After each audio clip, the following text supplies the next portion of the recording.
Dinâmica do movimento circular. Sempre que um corpo desenvolve um movimento circular, atuará sobre esse corpo uma força centrípeta.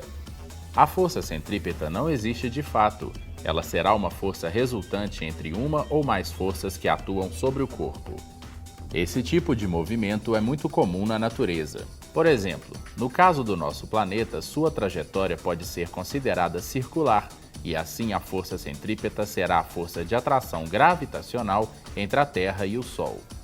Em muitas situações, a força centrípeta é a única força que age sobre o corpo, porém em outras, ela é a resultante de duas ou mais forças. Por exemplo, um carro fazendo uma curva em uma estrada plana está sujeito à ação de três forças: seu peso, a normal e a força de atrito. Na situação mostrada, a força peso e a normal vão se anular e a resultante será a força de atrito. Dessa forma, como a resultante é a força de atrito, ela será a força centrípeta, responsável por fazer com que o carro percorra a trajetória circular da curva. Para o pêndulo cônico, você seria capaz de dizer qual das forças executa o papel de força centrípeta?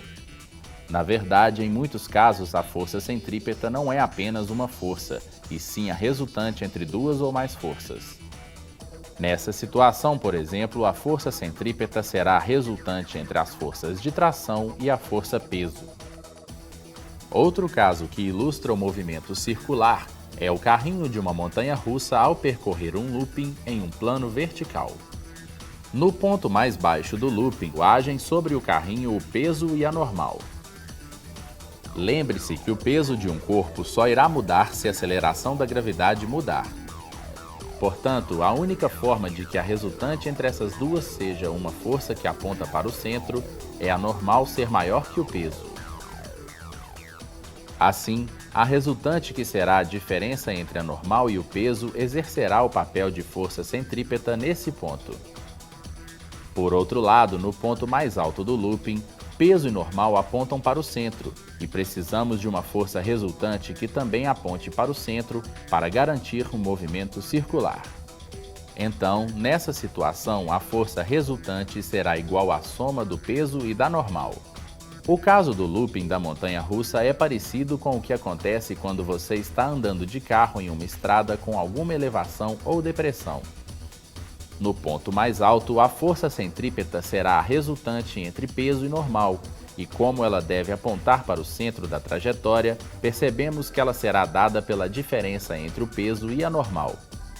Para que a resultante não seja nula, a normal deve ser então menor que o peso.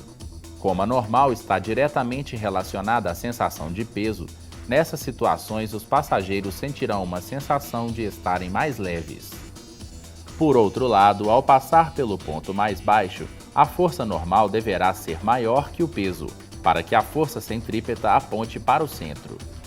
Nesse ponto ocorrerá o oposto, haverá uma sensação de aumento de peso.